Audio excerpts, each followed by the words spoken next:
سلام الله عليكم أسيادي. اليوم جبت لكم مجموعة من الحكايات الشعبية المغربية، نتمنى نال الإعجاب ديالكم. السلام عليكم الحباب. وبسم الله بديت، وعلى نبينا صليت، وكان حتى كان الحبق والسوسان، والملك ملك الرحمن. ونزيد نصليو على نبينا العدنان. يا سادة يا كرام، كانت واحد المرأة سميتها الضاوية، امرأة متقدمة في السن، زوينة وطيبة وحنينة. وجهها بدا يبان فيه أثر الزمان، ولكن باقي فيه الجمال. وكيف قالوا ناسنا زمان، إلا مشى الزين كيبقاو حروفو. ولكن الدنيا كانت قاسية عليها، ترملات وتيتمو بنياتها وهي باقا صغيرة. بقات كضرب مع الزمان وكتعيش غير بالقليل. الضوية مسكينة، ملي مات راجلها خلاها وسط الهم والغم. ما خلى ليها لا ورث ولا أملاك، خلى ليها 7 الفام، 7 ديال البنيات، كل وحدة فيهم كي وردة في البستان. رباتهم بوحدها، ما كان معاها لا حنين لا رحيم. كانت تمشي تخدم عند العيالات، ها اللي بغات تصبل وها اللي بغات تخمل، ولكن ماشي ديما. وكانت نهار ما تلقى خدمة تمشي حدا الجامع أو لا حدا قصر السلطان، تفرش حصيرة بالية وتجلس وتمد يديها وهي مسكينة حشمانة. الله يحن عليها شي حد ولو غير بريال. المهم بقات هكا تكبروا بنياتها ووصلوا لسن الزواج، ولكن تا حد ما دق الباب، حيت كانوا كيشوفوهم غير بنات الطلابة، وهاد النسب ما يشرف حد. حاولوا البنات يعاونوا ميمتهم ويخفوا عليها الحمل شوية، بداو يغزلوا الصوف ويبيعوه في سوق المدينة، وداك الشي اللي ربحوا منه يصرفوه على دارهم وعلى الميمة الحنينة. بالحق ماشي ديما، كل نهار ورزقه. وكاين ايامات الا ما صوروا والو كانوا مساكن النهار ياكلوا ويومين لا. داكشي علاش الضاوية ما تخلات على السعاية، حيت حتى الصحة ما بقات كيف كانت، ومستحيل تخلي بنياتها يمشيو يخدموا عند العيالات. ايوا سيدي، دازت ليام على نفس الحال، حتى لواحد النهار من ايامات الله كانت الضاوية جالسة كيف العادة حدا قصر السلطان. سمعت البراح كيبرح ويقول: يا ناس القبيلة، الحاضر يعلم الغايب. سيدنا السلطان عالي المقام، سلطان الحكمة والإحسان، باغي يبني جامع كبير في سبيل الله، وكي آمركم مولاي ما تعاونوا، ما تساهموا في هذا الخير ولو بريال. إيوا الناس كاملين سمعوا البراح وقالوا: هي مولاي السلطان بغا يدي الأجر غير بوحدو. إيوا ما علينا غير ندعيو معاه والله يتقبل العمل. الضاوي ملي سمعت هاد الخبار بقات تفكر وتخمم وتقول في سرها: إيه، شي يبني ويعلي وشي ما لقى حتى باش يعيش.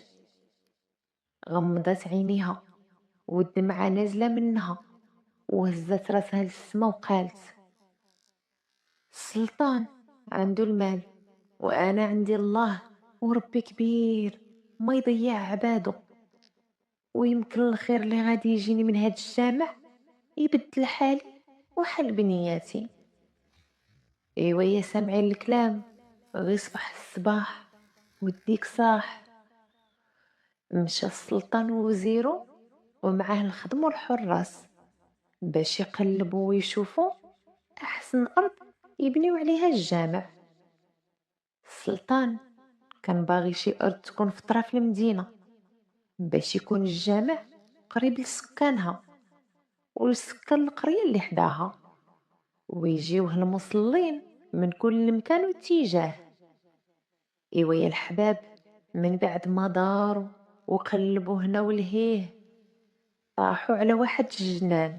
سبحان المنان، تقول جنة فوق الأرض راسية. الشجر فيه واقف شامخ كيحرس المكان، زيتون ورمان والتين مدلي من الغصان، والأرض خضرة ما تشبع العين من زينها، والشجر العرعار فيها معطر المكان، والسواقد المنقي يلمع دايز بين الشجر والزرع. الحاصل السلطان عجبو المكان وسول وزيرو وقال: تبارك الله على هاد الخير هذا. ايش هاد المكان؟ هذا هو المكان اللي بغيت نبني فيه الجامع. في نظرك شكون مولاه؟ ايوا مولاي هاد الجنان تبارك الله واسع على حد الشوف. اكيد ما يكون مولاه غير شي وزير او لا واحد من العيان، ولكن انا نصيفط الخدام وهو يجيب لنا الخبر. وداكشي اللي كان. من بعد مدة من الزمان رجع الخدام ورا معاه راجل من سكان القرية سميتو عباس. سولو السلطان وقال: قول لي، انت مول هاد الجنان؟ ايه يا مولاي انا هو. ايوا ما بان عليك وزير ولا واحد من العيان ولا حتى من التجار الكبار. كيفاش عندك هاد الجنان؟ هاد الجنان مولاي ورثتو من با ومن جدودي، الله يرحمهم ويواليهم رحمة الله. ايوا اسمع، هاد الجنان عجبني وبغيت نشريه منك بأي ثمن، وانا ما غاديش نضيعك وغنكون كريم معاك. عباس بكل الادب رفض وقال: غير سمح لي يا مولاي، هاد الجنان ما يتباع ما يتشرى، وكيف سبق قلت ليك انا ورثته من عند بويا وجدي، وفيه رزقي ورزق ولادي ومن خيراته كنعيشو. وحتى انا قلت ليك غنعطيك في هاد الجنان داكشي اللي طلبتي، اي ثمن بغيتي انا كاين وراه ما غاديش نضيعك. مولاي ما نقدرش نفرط في هاد الارض، راني تعبت عليها ترديتها جنان كيف ما كتشوف، والحمد لله بفضل خيراتها ما نحتاج المال وما ديرها مني قلة الصوابة مولاي. هنا السلطان ما عجبو الحال وغضب وطار: كيفاش تعصي امري وانا السلطان وحاكم البلاد، وهاد الجنان غنديه باش ما كان؟ هنا الوزير قرب منه وقال: غير هدا مولاي وما تقلقش، انا عندي ليك واحد الحل ومنها ما تخسر خاطر الحد. ولا بغيت يقولوا السلطان ظالم وطاغي؟ كيفاش نظلمو؟ انا غنعطيه اكثر من ثمن هاد الجنان هذا. ايه يا مولاي، راه معروف عليك الجود والكرم، ولكن حتى عباس راه هاد الارض هي اللي كيملك وما باغي يفرط فيها. ايوا شنو هو هاد الحل الوزير؟ كيف كتشوفها مولاي، الارض ما شاء الله واسعه وكبيره، شري منه نصها ابني عليه الجامع وخلي ليه النص الاخر يعيش فيه ويترزق من خيراتها. ايوا سيدي السلطان دور الكلام في راسو ولقى باللي فعلا وزيرو عنده الحق، وحتى هذا نظر وجه كلامه لعباس وقال: ايوا السي عباس، اش بالك؟ نشري من عندك نص د الأرض ويبقى لك النص الآخر، وما تنساش غنبني عليها جامع كبير، وحتى نتا غيكون ليك الأجر والثواب ملي الناس يصليو ويشوفوا هاد الخير قدامهم. إيوا عباس وقف شوية ساكت، حس بقلبه وعقله في صراع بين حب الأرض وحب الخير. وحاجة أخرى، ممكن السلطان يدي الأرض كاملة إلا عنده. اللهم يرضى بهذا الحل. وافق عباس، والسلطان ما قداتو فرحة، وأمر وزيرو يعطيه كيس الذهب ثمن نص الأرض. وفي اليوم الثاني السلطان عطى أمره لرجالو باش يقصدوا الأرض المعلومة ويبداو الخدمة المطلوبة. وهذا ما كان، مشاو الخدامة والمعلمية وبداو الخدمة من بكري. الشجر تقطع، والطوب والحجر تكدس، والسواقي الماء تسدات، تتبدلات ملامح الجنان كامل.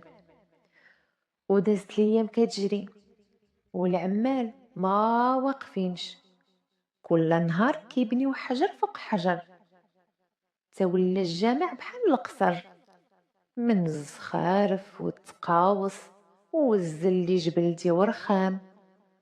السلطان عجبو الحال، والناس فرحانين وحامدين الله على هاد الخير. مشات ايام وجات ايام، وفي ليلة من الليالي السلطان كان ناعس مرتاح، تا شاف في منامو واحد الخيال لابس الابيض، وجهه منور بحال القمر. شافو قاصد باب الجامع،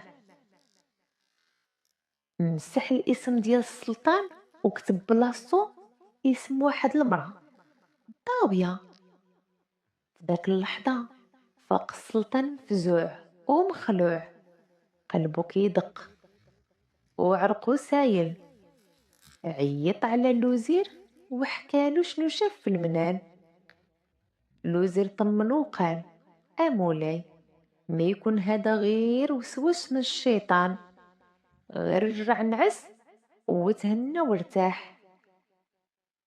لكن يا حسرة، الليلة الثانية شاف نفس المنام، والليلة الثالثة والرابعة وحتى الليلة الخامسة نفس المنام، نفس الخيال ونفس الأحداث. الاسم ديالو كيتمسح ويتكتم اسم الضاوية. السلطان بقى حاير، ما فهم والو. وفي الصباح عيط على الخدام ديالو وقال ليهم: قلبوا لي على مولات هاد السمية، جيبوها ليا اليوم قبل غدا، بغيت نعرف شكون هي وشنو السر وراها. الخدام ما طولوش، داروا في الزناقي والسواق، تلقاو المرا المنشودة وجابوها قدام السلطان وهي خايفة مرعودة. السلطان شاف ديك المرا وقال ليها بصوت فيه الهيبة: اش قصتك يا هاد المرا؟ وشكون تكوني في ملك الله تتبعيني في منامي 5 د الليالي ورا بعض؟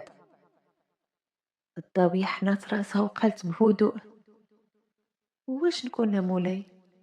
انا غير مرات اللابا، هدها الزمان وناس المدينة كلهم عارفيني. راجلي مات وخلاني مع 7 ديال البنات، لا سند لا معين، من السعاية وغزيل الصوف عايشين، نهار شبعانين ونهار جوعانين. وراجلك الله يرحمه ما خلى ليكم حتى حاجة؟ لا مولاي، راجلي كان حمال، خدمته على قد الحال، ما خلى لا مال لا دار، غير الستر من عند الله. وانتي واش كتصدقي على ناس مرة مرة؟ نصدق؟ انا اللي محتاجة اللي يتصدق عليا باش ناكل ونلبس بناتي. هنا السلطان بقى ساكت باقي ما وصل اللي بغا، وكيقول في سرو ما عندها مال ولا جاه، وما كتصدق ولا كتزكي. كيفاش هاد المرا الدرويشه يكتب سميتها في باب الجامع وانا اللي بنيتو تمحي سميتي؟ قولي لي الضاويه، واش شفتي الجامع اللي بنيت من حر مالي؟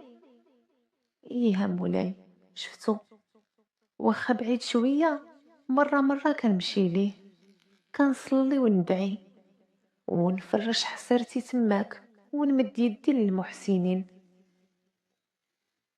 يعني ما عمرك ما درتي شي خير تماك، شي صدقة، شي معروف، شي عمل لله؟ سكتت المرا شوية والدمعة في عينيها وقالت ما كرهتش مولاي، كون عندي باش كون صدقت. حتى انا ماشي نمد يديا للناس، ولكن واحد النهار. كملي كلامك، اش بغيتي تقولي يا الضاوية؟ واحد النهار مولاي فاش كان الجامع كيتبنى كنت دايزة من تماك ولقيت حمار، حاشاك وحاشا السامعين، اللي كانوا يهزوا عليه الحجر، ووقت البناي كان مربوط عند الشجرة، باين عليه عطشان وسخفان. عمرت ليه واحد القلة بالما وسقيته وشرب حتى شبع، ورجعت فيها الروح، ومن بعد مشيت بحالي يا مولاي.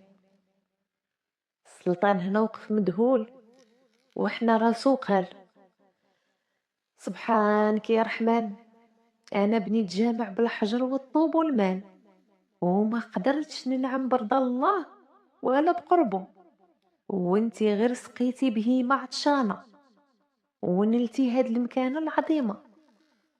ربي رفع اسمك فوق اسمي. استغفر الله العظيم، ماشي المال هو اللي قربنا من سيدي ربي، ولكن النية والعمل. ومن داك النهار أمر السلطان خدامو يعطيو للضاوية رزيمات ديال الذهب باش تعيش بيهم هي وبنيتها بكرامة، وعمرها تعطي الراس ولا تمد يديها للناس. وهكا الضاوية عفا عليها الله من الطلبة والسعاية، وبقات قصتها على كل لسان عبر للناس كاملين.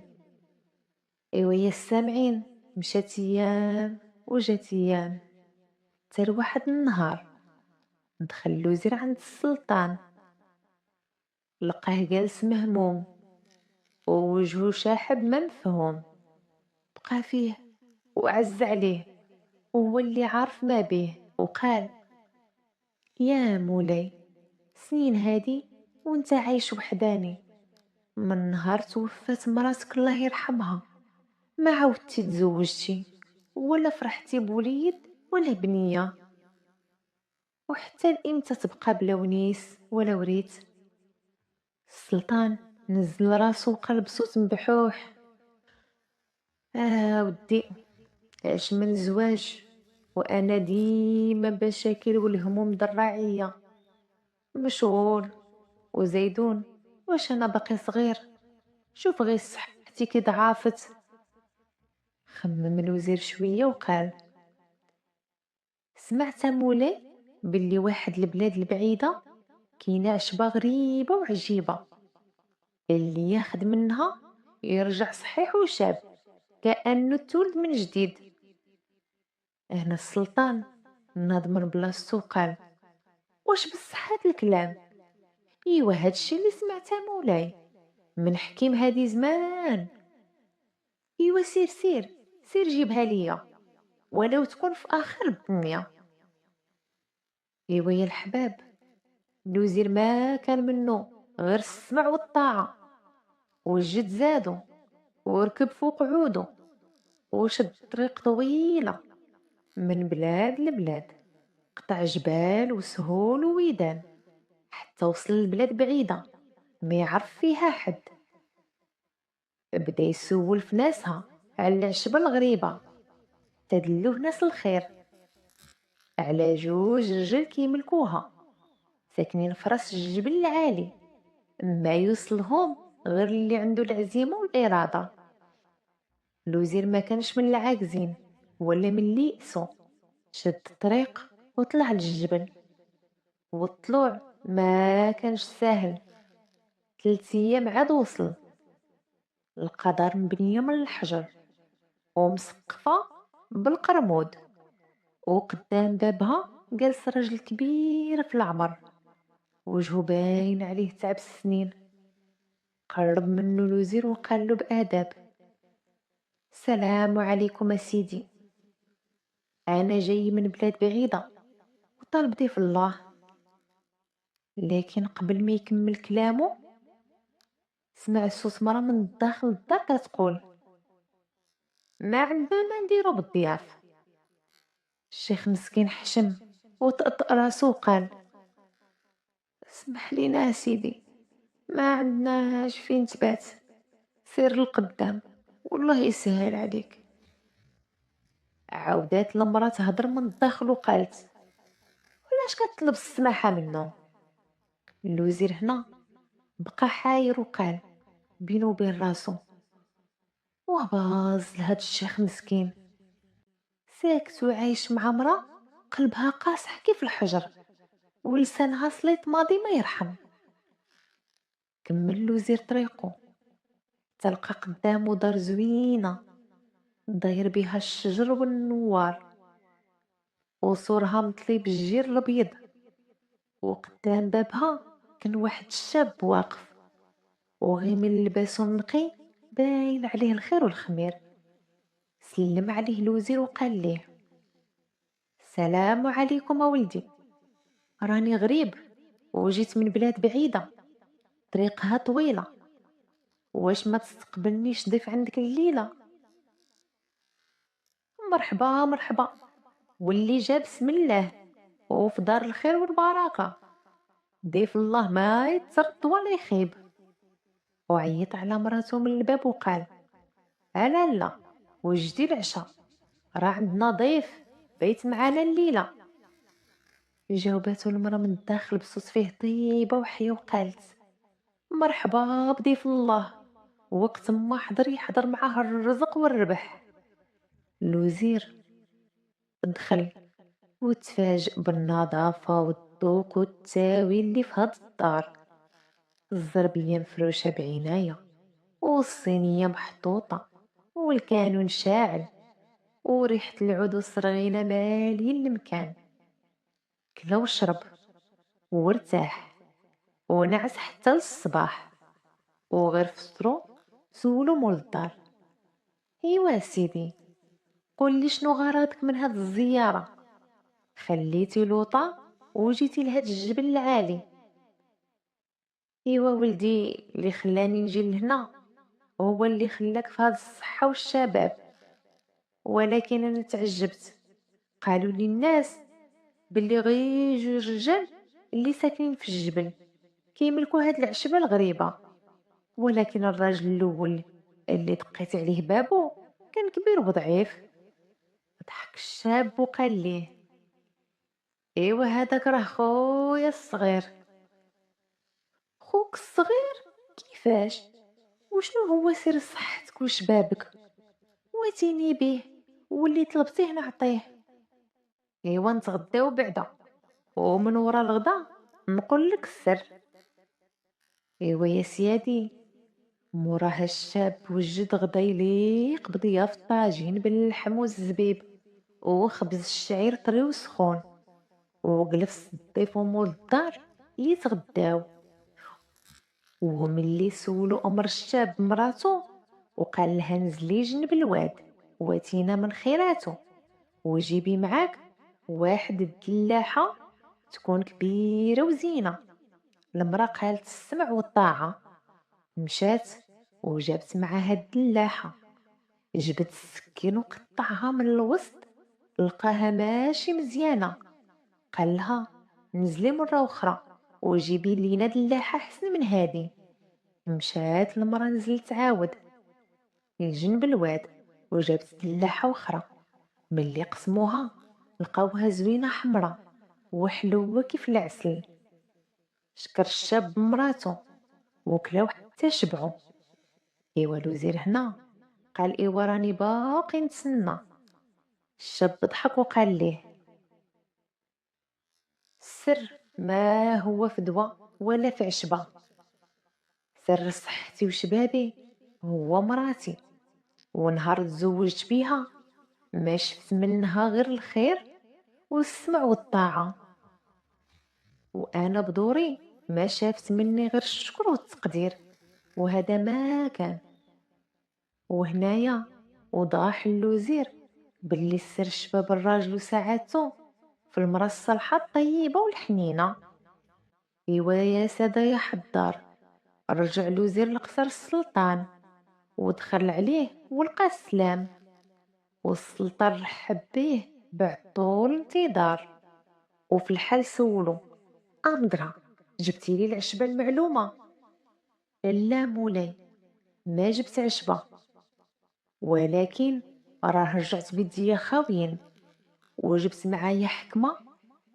ما عليك مولاي غير تزوج بنت الناس. فهم السلطان المقصود، ومن بعد تفكير وتخمام طاحت له الضاوية في البال. ركب الحصان وموقف حتى لباب دارها.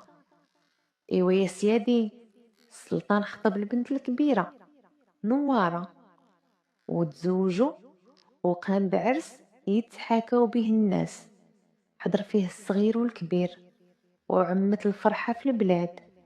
أما البنات الآخرين زوجهم السلطان بأهم رجال العيان، وجاب يماهم الضاوية للقصر تسكن معاهم، وعاشوا في خير وهنا وسلام. ثانية ما كان، والملك ملك الرحمن، تاكل الحبق والسوسان، ونصليو على نبينا العدنان. يا سادة يا كرام، في هاد المرة غادي نحكي لكم حكاية غريبة مفهومة ماشي صعيبة، والجلسة معاكم كلها طيبة. كان في شي وقت من الوقات كتعيش واحد العائلة فيها غير البنات، 3 شقيقات والرابعة ربيبة. كان باهم كيعاملهم معاملة وحدة، ما كان يفرق بين البكرة والصغيرة، كل وحدة عنده أميرة. إلا أمهم دايرة فرق كبير ما بين بناتها اللي من كرشها وربيبتها اللي في عقلها ما دخلتها. ملي كبرت ووعات هي اللي تتقضي وتنضي، وملي تفضي تجلس على الخرزة والطرز ولا كتخيط، ومنين عليها تعيط توجدها قدامها تترعد من الخوف. سرها ديما مقدوف، وباها غير كيشوف، وعيا بالحلوف وغير تيحنت، وهي بتمارة اتطحنت. وعاد كلفتها يوميا تعجن خبزة لكل واحد فيهم، وخبزة الأم تكون وافية شوية عليهم. تعجن وتعاين حتى تخمر، وتجمع العواد، وتحمي الفران، وتطرح من فوق، وتحضي القدر على الكانون، تحرك وتمرق، وتحلب وتمخض اللبن. جهدها تدفن في ديك الدار. وفي واحد النهار من الزربة والخلعة والتلفة نسات وما صيبتش خبز مرتباها اللي ديما كانت كتأمرها بيها. وهي تقول ليها يا امي، حيت هي اللي رباتها، راه نسيت وبلا ما نشعر حصل هاد الامر، وإلا بغيتي نمشي دابا نخبز ليك واحد الخبزه في قياس خبزتك، ما فيا ما نهز قرصتك ولا ضربتك. قالت ليها مرتباها والو من خبزتين خلاق، وحتى حل معاها ملاق، وبدات تعاير وتسب وتضرب باللي لقات في يديها. والبنت مسكينه ما لقات غير رجليها سبقوا الريح، ومرت باها تابعاها وتصيح بغيت خبزتي، اعطيني خبزتي، وتشير عليها باش ما كان. تخيل البنت غبر وتلفات ما بين السواقي والشجر، وبلا ما تفكر تفكر في الأمر، قررت ما تولي وبقات مخبعة وغير كتطل. وفي الليل كيغطيها شعرها الطويل الكحل. حتى لواحد المرة قررت تبدل المكان تلقى فيه شي اطمئنان. مشات ومشات تعيات وهي تصادف عزيب واسع وعريض وفيه البني غريب. طلت ودخلات ما وجدت حتى واحد فيه وتعجبت كيفاش حتى واحد ما حاضيه.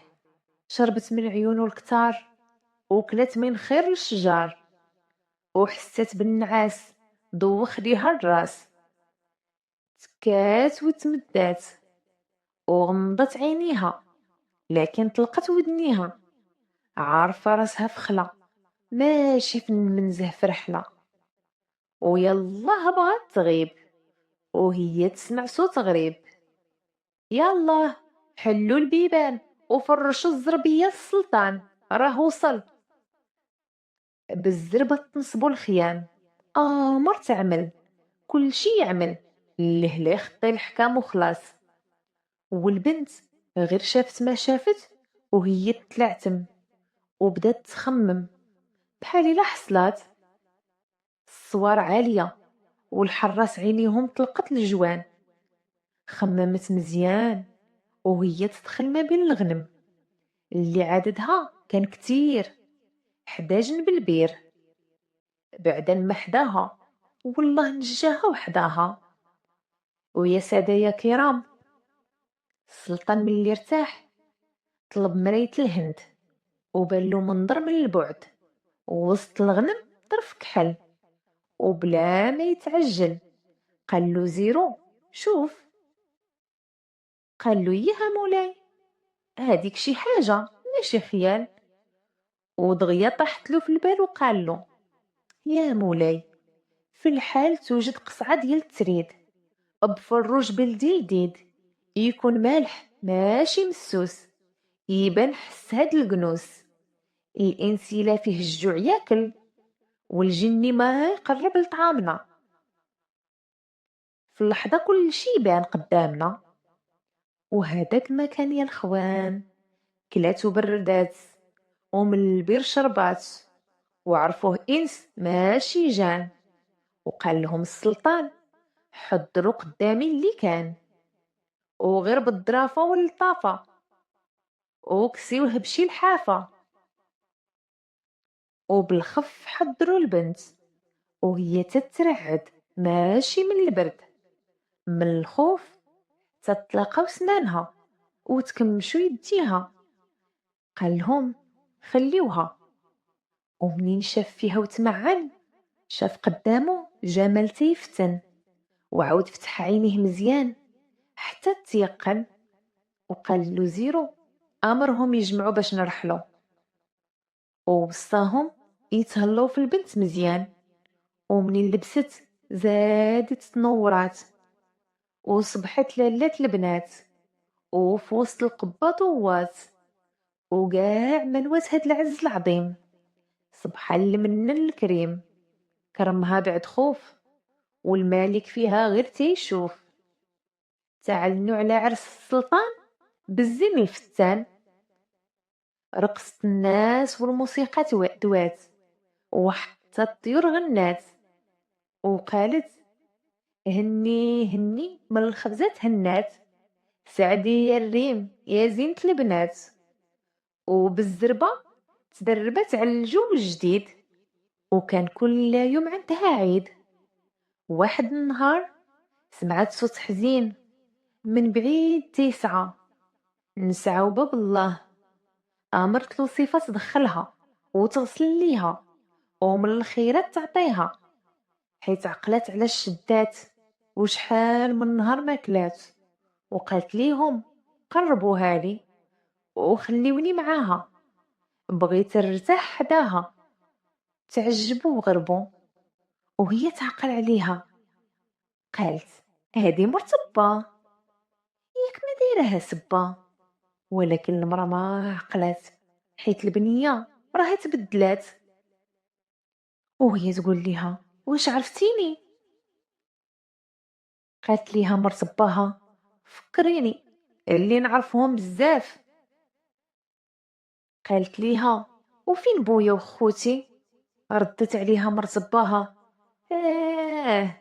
اه عليك انتي الهربة اللي هربتي، عطيني خبزتي عطيني خبزتي. بغات تحميها بالغوات، وعلى الشر نوات، وهي تأمر حراسها الخاص يحملوها خارج البلاد ويسكنوها في دار الجواد ما يخصها خير، ويردوها بحال شيطان في القفاص، غير الماكلة والنعاس، ومازال طير يغني: أما لله النو، ما تهني ما تدني، كيف ما تيقول المثل. وعلى كل حال راكم سياداتي وسيادي ديما في البال، وما نكملش ليكم الحكاية هذا محال. يا سادة يا كرام، السلطان الهمان قال الملكة تعالي نبدلو الجو في جنان الخضار نمتعو البصار. قالت له: أمرك مولاي يتنفذ في الحال. حنا تغير الحوال، أمر عامل، الموكب رحل، ومن باب الكبير الجنان دخل، فوق ما تخيل، تحير في الشكال والنواع، وأفرحات اللي جاع، واد بقناطر وشلا المياه وتقاطر، عشاقة تنظر وحتى الدالية من داخل بحال الغرس من الجناب، ووقت العنب طاب وسبحان الله، عنقود كحل عنقود بيض، منظر يفتن مالوش نظير في جنان الخير. وحتى حلت بيناتهم الجلسة، ومن بعد حاضياهم العسة، وهم ينبتو جوج قطيبات صغار، قاع ما شافهم حد من الانظار، كلها حير في جهة. وسمعت قطيبة تقول: أعطيني خبزتي، والآخرة ترد عليها: ما عنديش، وهي تبقى تضحك. والملك ما فهم والو، حيت ما سمع والو. وجه سؤالو ليها: ايوا ضحكينا معاك، رحنا زعما حداك. قالت له: يا مولاي، لا لا ما كاين والو، حتى حاجه، غير ضحكتو كان. قال لها: ما كاينش شي ضحكه بلا سبه، وبغى يدير من الحبه قبه، ودارها، وبغواتو شعل نارها، ومنين بغات تكحلها عماتها، ومن خرجت كلمتها لقات تران فاتها. قالت له: يا مولاي، اللي ضحكني هو داك المنظر نتاع العين بالكحل اللي معنق العنقود الابيض. صفعها بالجهد وفهمها غلط، وما كفاها حلف ولا تعياط. قال لها: عينك في عبدي، انا غادي نطير له الراس بيدي، وانتي خرجتي خطيه، وحكامك غادي يكون قاسي، والغدرك ما ناسي حتى نموت. وهي الخوت لهلي نزل علينا شي باطل، راس العبد بسيفو طار، وهاد السر بقى غير في وسط الدار. مرت السلطان في كل ليلة تتحمل الراس المقطوع وتطيف به بالحفا والجوع. مسكينة أشهد العذاب، بالحق كل شي مقدر ومكتاب، وانا مازال معكم الحباب. وفي واحد النهار من ايامات الله، حكيمة النسا نجمة بغات تبيع عقد ديال الجوهر، وقصدت دلانة معروفة. قالت ليها: هاد ليام السوق بارد والحركة عيانة، سلعتك مزيانة لكن الغلب الله، ويمكن تبيعي لمرت السلطان. هذا عندها هي هانية والدنيا صافية، غير سيري راه تتسخى بالمال. الحكيمة شاوروا عليها المشاورية، قالت لهم: غادي نسلم هاد الهدية للك البنات. الملكة بحال الا ما كان والو، رحبت واستقبلات، وفي وجهها ضحكات. تعاودوا الخبارات، ولقات الحكيمة ما جايبة خبار، وبدات الهضرة على ما حكاتو الدلالة الحكيمة الفهيمة. ورد عليها الملكة أنها خاطرة هاني، غير سيني حتى يطيح الظلام، وتفرج على غريبي ومحايني، غير سيني. وفعلا فركينة تخبعات، شافت وتبهضات، حتى عيونها دمعات بعينيها وما صدقات. وحيت كملات رشاتها بميها حتى لعقلها رجعات، وقالت ليها: ايوا كيف جاك عذابي؟ ردت عليها الحكيمة: غادي تفاجئي بسبابي، والعبد غير سباب، والله يفتح باب الخير والتيسير. ودابا سمعيني مزيان، وشميها في هاد المكان. غدا منين يبغيو يحملوا ليك الراس رفضي وقولي لهم لا، وصوتك يتعالى عليهم. تيجي اللي تيأمر عليهم وقولي له لا، ومنين يسولك قولي له ماشي انت هو قحطان بن زهران. وداك الشي اللي كان. حتى قال لها: واش كاين شي سلطان شهر مني؟ ردت عليه: سول حكيم الشجعان. وغير جاوبو اياه جمع العدة والعتاد، ولا غد ليه خوا البلاد. بعد ايام وصل البلاد المقصود، وشوفوا الله المعبود تيمهد السباب. والبنت بعدا في هاد المدة تهنات من العذاب. استقبلوا قحطان، وبعد الراحة كالو مزيان كل شي بالتفاصيل. جاوبوا اللي بالي غير الشك على عينيك، وكنت ريتي الله يهديك.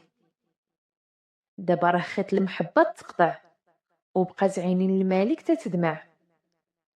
قال له: يا سلطان لا تبكي، عندي لك الحل. تاخدو عندي عاد ترحل. هادو 3 ديال القرقاعات مبخرين بهوا البنات، وغير توصل عطيها تهرس الاولى في نص النهار، والثانيه في نص الليل، والثالثه مع الفجر. وغير صبر، غادي ينبت ربيع المحبه، وهادي راه غير سبه. السلطان بعد مده وصل، تقرب ورغب، وما جا فين يكمل تهرس القرقاع. تا الملكه سمعت حركه بصداع، عفريت ظهر في مكان، وقال ليها: انا مأمور ناخدك في الحال عند الملك قحطان. وبلا ما تفكر تحسن في الامر. واقف قدامه هو ينظر وقال: تيعطي ربي الفول غير اللي ما عنده سنان، كيفاش يفرط في هاد الزين الفتان؟ ومني مسولها على صداقها قالت له: صداقي تجيب الباقي من خوتي، واللي كان عايش با وحتى مرتبا. وآمر عامل العفريت جاب المطلوب، والسلطان حقق المرغوب. أما السلطان القديم مات من الكروب، وانتم يا سيادي على الله تكونوا متعتو القلوب.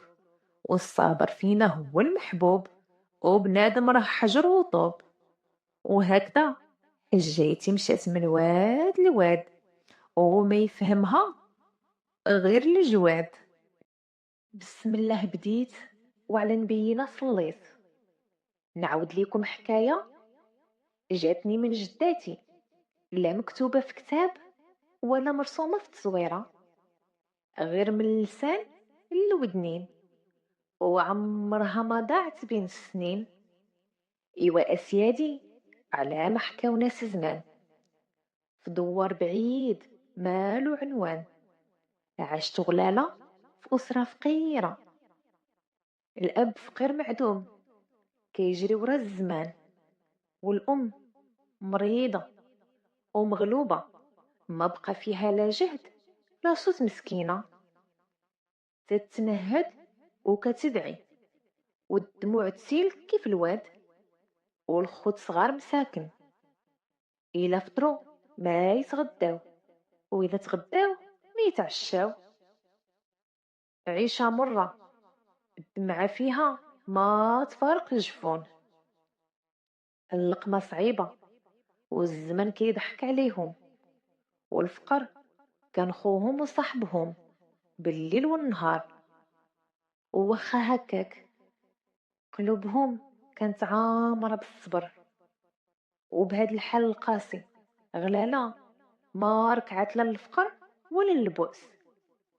غلالة كانت زينة في وجهها، يبان النور، وصوتها فيه نغمة تهز القلوب. رغم البؤس والفقر كلها هبة ووقار، قلبها طاهر نقي كالغدير، وضحكتها تفرح حتى المكسور والحزين. لا الفقر خلاها غبينة ولا الجوع خلاها حزينة. ايوا الشعر يا سيادي كحل كيف الليل، والعينين كيف القمرة في ليل ما فيه نجوم، والروح خفيفة وظريفة. وبنات الدوار كلهم على زينها كانوا حاسدينها، كل وحدة فيهم كتمنى غير شوية من وصافها. وما تنساوش يا سيادي باللي الحاسد كيطيح في شر عمالو. واحد العام حمل الواد وهج على الدوار وهلك الزرع والبهيمة، ما خلى حتى حاجة عندها قيمة. وما بقى في دار ولالا ما ياكل لا الصغير ولا الكبير. واللي زاد الغمة ماتت الأم المريضة، وزاد الحزن على الفقر، والضحكة هجرت الدار وحلات بلاصتها الدمعة والمرار. هنا الأب قرر يتزوج ويجيب أم جديدة للدار تقابل الوليدات الصغار. ولكن هاد المرة ما حسنش في الاختيار.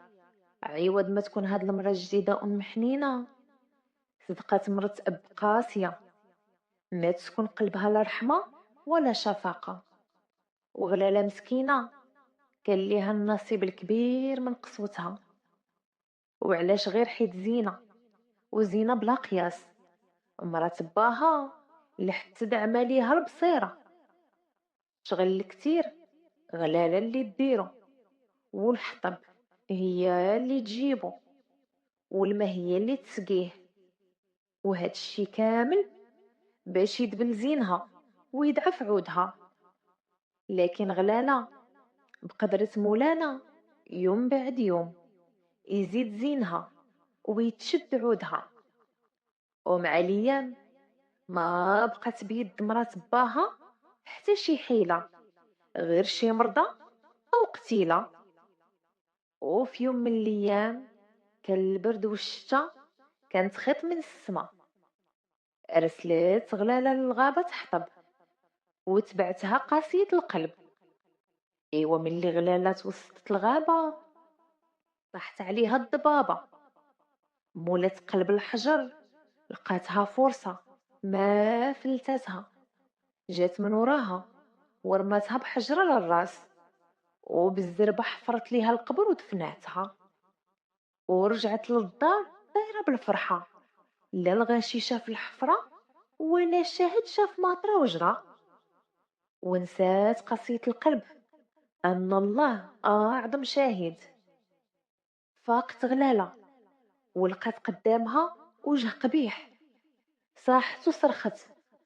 لكن مول الوجه القبيح ابتسم وقال: لا تخافي يا غلالة، انتي ماشي في قبرك الصغير، وأنا ماني منكر ولا ناكر.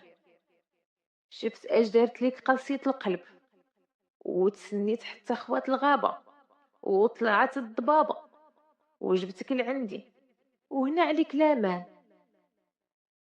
سكتات غلالة شوية وبقات كتشوف غير بعينيها الكبار، نصهم خوف ونصهم فضول. وقالت ليه: وشكون انت مولاي؟ الغول. ابتسم الوحش مرة أخرى وقال: أنا كيف ما قلت لك غول، ولكن ماشي بحال قاسية القلب. سكنت الغابة من قديم وعمرني ما أذيت شي واحد من البشر. دورات غلالة عينيها وشافت غير الليل والظلام، وقالت: واش هاد المكان ما تعرف ليلو من نهارو؟ جاوبها الغول: هذا بير قديم نشف الماء منه وما بقى يجي حد يسقي منه، شديتو وسديتو وسكنتو. هنا غلالة خافت وقالت: سديتيه؟ إذن ما كاين اللي يسمع صراخي إلا كانت نيتك الإداية. جاوبها الغول وقال: يا غلالة، قلت ليك عمرني ما أذيت شي مخلوق، ولو كنت نويت الإداية لا أذيت قاسية القلب هي الأولى. انا بغيتك تعيشي معايا وتونسيني وبحديتك تسليني، وراه ظلام البير خير من ظلام قسية القلب. الا رجعتي ترجعك للحفرة تاني، ولعلم الله واش تنجي ولا لا. غلالة بدات كتحس بالارتياح وقالت: موافقة يا مولاي الغول، لكن ما نوعدكش اني نعيش معك عمري كامل. فرح الغول وضحك ضحكة ضوت المكان. اخيرا ولا عنده ونيس من بعد ما كان عنده لا صحب ولا جليس. شافت غلالة البير ودورت عينيها على اليمين وعلى الشمال، وشافت باب مسدود. سولات الغول على امر الباب. الغول تبدل لونه وغلى صوته وقال: الا هذاك الباب باب قبيح، لا هو ليل صريح ولا نهار فصيح. الداخل منه غدار الا طمع في النهار، والطامع فيه مقتول واخا يهيج بالعذار. غلالة كانت فاطمة وذكية وفهمت المقال وما بينتش للغول، وسكتات وما عاودت السؤال. ودازت الايام وبدات غلالة كتولف الغول وظلام البير. والحق يتقال، كان الغول طيب معاها، ما خلاها من خصوصة من حتى حاجة. الماكلة المخيرة تاكلها، والكسوة الغزالة كسوتها، والكلمة الطيبة تسمعها. ومع الوقت محات فكرة الهروب من البير من بالها، لكن أمر الباب دار ليها شوكة في حلقها، والفضول ضار بالها. اش كاين من مور هاد الباب؟ وعلاش وقت ما ذكرتولو كيتبدل؟ اليوم نكشف سره ونعرف أمره. عطات يديها على السقطة وحلاتو. طلات لكن ما شافت والو، طريق مظلم وطويل. خدات الشمعة بيديها وشقات طريقها. ومن بعد مدة من المسير شافت في البعيد ضوء كيشع كيعمي البصر. فرحت غلالة بالضوء، حيت كان في البير الظلام ليلها والشمع نهارها. ولكن فرحت غلالة ما طولتش، حيت تفكرت باللي خاصها ترجع للبير قبل ما يرجع الغول ويكشف سرها. وبالخفة رجعت دخلت وسدات وطفت الشمعة ونعسات. رجع الغول وحتى حاجة ما حس بيها، ولكن هاد المرة جاب الغلالة هدية عجيبة. جلست غلالة بين يديه كيف العادة وسولاتو: اش جبتي ليا اليوم؟ جاوبها الغول: هاد المرة جبت ليك اللي عمري ما جبتو، جبت ليك زيت الزيتون. إلا غليتيها وحطيتي فيها رجليك يخرجوا يلمعوا كيف الذهب. وجبت ليك الرماد الكحل، إلا كحلتي به عينيك يصبحوا يبرقوا كيف الجوهر. أما الصلصال الأحمر إلا حنيتي به يديك عمرهم ما يدبالوا.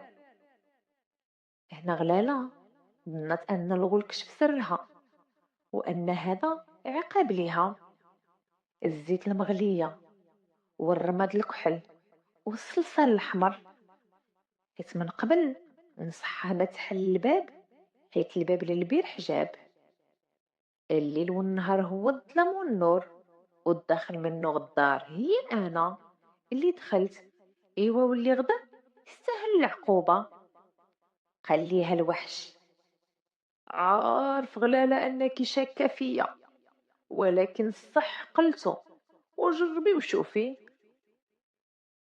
دات غلالة الهدية منه وقررت باش تجربها قدامه، باش تمحي شكو وأوهامه. لكن المفاجأة حصلت. شافت غلالة راسها في المراية وما تيقاتش اش شافت. صبحت وحدة من حور العين، العينين تيبرقوا واليدين والرجلين. وعرفت باللي الغول صدق القول، وانه ما عرف والو على الباب اللي فتحاته. وفي اليوم الثاني قررت غلالة تحل الباب مرة أخرى وتعرف سر الضوء في آخر الطريق. خرج الغول كيف العادة وغلالة تبعاتو للباب وشقت طريقها مرة أخرى وزربات في المشية توصلت للنور. قربت وإيش لقات؟ لقاتو مخرج سري للبير، مخرج لروضة جميلة. غلالة ما صدقت اش شافت، الورد والفراخ والفراشات، جنة فوق الأرض. الفراخ تغني والواد كيجري وغلالة تجري معاه وترش عليها من ماه وحلات ضفيرها باش يتنفسوا بعد ما هلك هضلة من البير. وفي البعيد شافت غلالة قصر كبير وبعد النسا جايين قاصدين المكان كيغنيو ويشطحوا. غلالة خافت وتخبعت بين الأعشاب. بدات الشمس تغيب وحست غلالة باللي الغول قرب يرجع ورجعت لبيرها قبل ما يتفضح سرها. ومن داك النهار وقت ما خرج الغول كتبعو غلالة للروضة تجري وتلعب حتى العشية وترجع للبير قبل من الغول. واحد النهار خرج أمير البراد يتنزه وحس بالعطش. قصد الواد مد يديه للما. واش لقى تما؟ لقى شعرة من ضفيرة غلالة كيلعب بيها الما. خداها بين يديه وتسائل واش كاينه في البلاد اللي عندها هاد الشعرة؟ ما كاين نعس اليوم، ندق باب باب باش نلقى لكلامي جواب. في الحين رجع للقصر وامر الخدم والحشم يقلبوا على مولات الشعرة حتى حد ما كان عارف غلالة اللي كتجي للروضة كل يوم.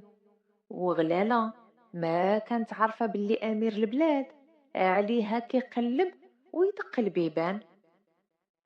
وصل الخبر للأمير أن بنت غريبة على البلاد كتجي كل يوم للروضة تلعب وتشرب وقبل ما الشمس تغرب تخوي الروضة. ما معروفة إنسية ولا جنية. قرر أمير البلاد يمشي للروضة ويتسناها بنفسه. في الصباح التالي حس الغول بالمرض وما خرج من البير. هنا غلالة ما كانتش جاحدة ولا نكرة الخير، قررت تقابلو وتداويه. بقى الغول في البير يومين ويومين باتها الأمير في الروضة يتسنى غلالة تظهر. وفي اليوم الثالث رجع للقصر. في البير تزاد الحال على الغول وما عرفت غلالة المردود غير الدعاء. وفي اليوم الرابع مات الغول. حزنت غلالة وبكات حيت كان الغول بوها وامها وخوها ورفيقها في ظلام البير. فات النهار وغلالة عليه باكية لكن ريحته بدات كتفوح حيت كيشتو الوحوش ماشي بحالنا ودمهم ماشي بحال دمنا. غطاتو غلالة وخرجت للروضة. ملي خرجت كانت عارفة أن البير ماليه رجوع وما كاين هنا اللي يحميها لا من البرد ولا الجوع. كانت خايفة كيف الطفل اللي ضل الطريق على ميمته. وهي جالسة شافت في البعيد عودة هربانة ومن وراها رجال تابعينها بحال الحياحة. خافت غلالة والعودة جاية قصداها ووجدت خطاويها الهروب. لكن العودة خفت جريتها توقفت قدامها وقربات مسحت غلالة على وجهها تهدات. وضلوا الحياحة وما فهموا اش جرى. العودة اللي ما قدروش يروضوها ايام روضتها غلالة في دقيقة. قرب كبيرهم وخدا الجام وسول غلالة شكون هاد بنت الناس؟ خافت غلالة من الجواب وخافت لا يكونوا هاد الرجال أقصى من مرتبوها. وقررت بفطنتها وذكاها تعطيهم جواب يمنعهم منها. أنا اللي خلى اليتام وسكن الظلام، وخلى العروش وسكن مع الوحوش، ودابا الوحش هالك والباب سالك. يا نكون بينكم ضيفة ولا ضيفة على دار الخليفة. كبيرهم ما فهم كلامها وقال: هاد البنت أمرها عظيم وما يفهم كلامها غير الشيخ الحكيم. ومشاو جروا العودة ورجعوا للقصر. ملي رجع كبيرهم للقصر كان الأمير أشاف من غلالة. هنا الأمير عرف باللي هي البنت مولات الضفيرة اللي عليها كان كيقلب. دغيا خرج مع الخادم لجنب الواد. فين شافها كانت غلالة مازال جلسة حيرة، ما عارفة فين تمشي وفين تبات. وقف الأمير قدامها وتسحر بزينها وشبابها، أما هي وقفت خايفة. الأمير باين أمير مر لباسو وقالت: ماشي أنا اللي هربت العودة، راه هاد السيد اللي معاك. أضحك الأمير وقال: ماشي للعودة جيت، ولكن جيت نشوفك. شاف الأمير ضفيرها وعرفها مولات الشعرة الطويلة. إيوا قص الأمير قصتو الغلالة وقصت عليه قصتها، وتعجب من اللي سمع منها ما جرى ليها، وتفتن بفطانتها وذكاها، وعرض عليها الزواج والعيش في القصر. غلالة فرحت بالعرض وقبلات، وعرفت أن الصبر آخر نيل مراد. في القصر كانت 3 ديال الخدامات حاقدات، بغاو يفوزوا بقلب الأمير بأي طريقة، بالسحر ولا بالشعوذة، باللي كان المهم يفوزوا بقلبه ويوليو أميرات وملكات من بعد. ملي دخلت غلالة للقصر كانت كالبدر والنجوم دايرة به. الخدم والحشم سيدي تناوبوا على خدمتها. الحرير هي تلبسو والجوهر تزين به. وهاد الشي شعل نار الحسد والغيرة في قلب الخدامات. وبقى 3 أيام على العرس. في الليلة الأولى تسللت وحدة من الخدامات لبيت غلالة باش تشوف اش كدير باش تكون في هاد الجمال.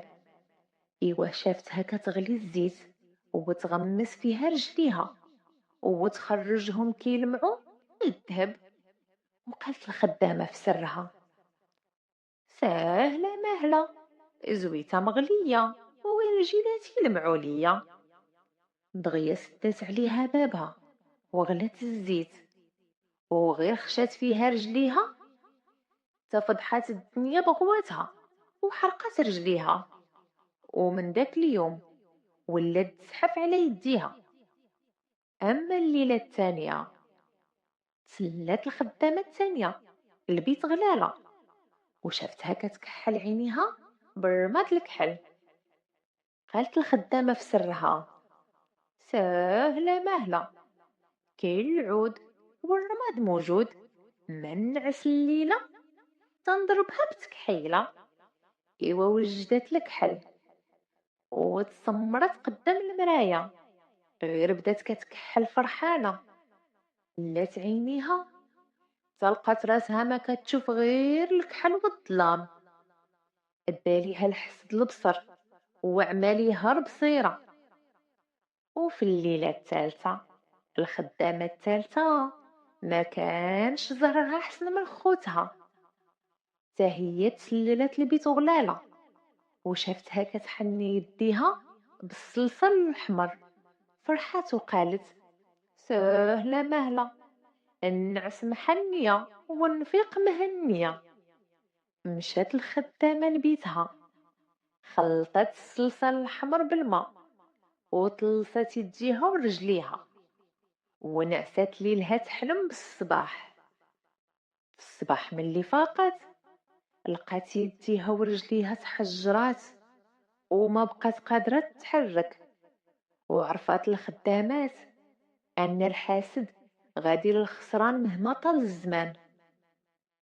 وهكذا وأخيرا حلات الفرحة بواب الغلالة، وانطلقت الفرحة في البلاد السعيدة. وداز العرس 3 أيام، فرح فيها الصغير والكبير والغني والفقير. واللي زاد من فرحة غلالة أنها عرفت أن مرات باها قاسية القلب ماتت بمرض قبيح، وباللي الأمير قبل يجمع شملها مع خوتها الصغار.